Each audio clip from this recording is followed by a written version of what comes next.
কত রকমেরই তো বরফি খেয়েছেন। কখনো কি কাঁঠালের বীজ দিয়ে এরকম টাইপের বরফি খেয়েছেন? যদি না খেয়ে থাকেন তাহলে আজকের রেসিপিটা শুধুই আপনার জন্য। আসসালামু আলাইকুম ভিউয়ার্স, এখানে আমি অনেকগুলো কাঁঠালের বীজ নিয়েছি আর কাঁঠালের বীজগুলোকে আমি সিদ্ধ করে কাঁঠালের উপর যে লাল চামড়াটা ছিল সেটা আমি তুলে নিয়েছি। এখন একটা ব্লেন্ডার জার নিয়েছি, তার মধ্যে কাঁঠালের বীজগুলো দিয়ে দিয়েছি।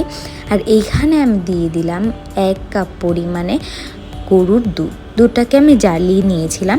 তো এখন এটার থেকে খুব ভালো একটা স্মুথ পেস্ট তৈরি করে নিব। তো দেখেন আমার পেস্টটা অনেক স্মুথ হয়েছে। এখন আমি চুলায় চলে যাচ্ছি। একটা প্যান নিয়ে নিলাম, তার মধ্যে দিয়ে নিলাম ঘি। আর এই রেসিপিটা করার জন্য অবশ্যই ঘি বা বাটার ইউজ করবেন। আপনারা সয়াবিন তেল ইউজ করলে কিন্তু এটার ফ্লেভারটা ভালো আসবে না। তো পেস্টটা দিয়ে দেওয়ার পরে এখন অনবরত নাড়তে হবে। নেড়ে দেওয়ার পরে এখানে আমি দিয়ে দিয়েছি 1/2 কাপ পরিমাণে চিনি। আমার যদি আরও চিনি লাগে তাহলে আমি আরেকটু চিনি দিয়ে দিব। আর স্বাদের জন্য দিয়ে দিয়েছি আমি একটু পরিমাণে লবণ। সমস্ত কিছুতে খুব ভালো করে মিক্স করে নিয়েছি। আর এখানে আমি দিয়ে দিয়েছি 4 টেবিল চামচ পরিমাণে গুঁড়া দুধ। সমস্ত কিছু দিয়ে মিক্স করে নেব।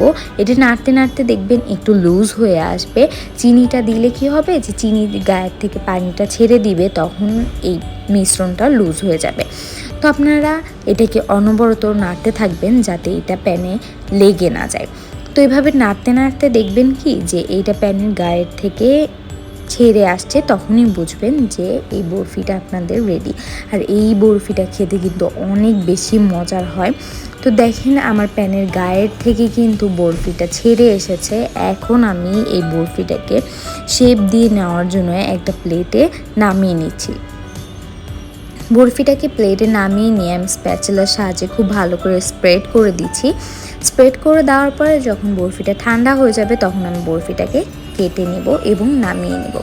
তো এইটা একটু গরম থাকতে থাকতে করবেন, বেশি ঠান্ডা করবেন না, তাহলে কিন্তু বরফিটা কাটা যাবে না। আর এই বরফির রেসিপিটা কেমন হয়েছে অবশ্যই কমেন্টস করে জানিয়ে দিবেন। ভালো লাগলে একটা শেয়ার করে দিবেন। আর কাঁঠালের বীজ দিয়ে বরফিটা কিন্তু খেতে আসলেই হয় অসম্ভব মজার। এটা কিন্তু আপনারা যে কোনো ডেজার্ট আইটেমে রাখতে পারেন। আর এটা কিন্তু বাসায় একবার এই কাঁঠাল থাকতে থাকতে কাঁঠালের বীজ দিয়ে এই বরফিটা তৈরি করে খাবেন। এটা অনেক বেশি মজার হয়। এটা যে কাঁঠালের বীজ দিয়ে বানানো সেটা আপনি কখনোই বুঝতে পারবেন না। তো দেখেন আমার বরফিগুলোকে আমি এভাবে ছোট ছোট শেপ করে নিয়ে নিচ্ছি বরফির। এখন আমি একটা প্লেটে সমস্ত বরফিগুলোকে নিয়ে নিচ্ছি। আর দেখেন বরফিগুলো কিন্তু দেখতে অনেক বেশি সুন্দর হয়েছে। আর এই বরফিগুলো কিন্তু খেতে আসলেই অনেক বেশি মজার হয়েছিল। তো বাসায় আপনারা একবার হলেও এই বরফিটা ট্রাই করবেন। আর আমি এখন একটা বরফি আপনাদেরকে ভেঙে দেখিয়ে দিয়েছি। এটা মুখে দেওয়ার সাথে সাথেই মিলিয়ে যাবে। আর বাসায় একবার ট্রাই করে আমাকে অবশ্যই কমেন্টস করে জানিয়ে দিবেন যে এই বরফিটা কেমন হয়েছে। তো এই পর্যন্ত সবাই ভালো থাকবেন, সুস্থ থাকবেন। আল্লাহ হাফেজ।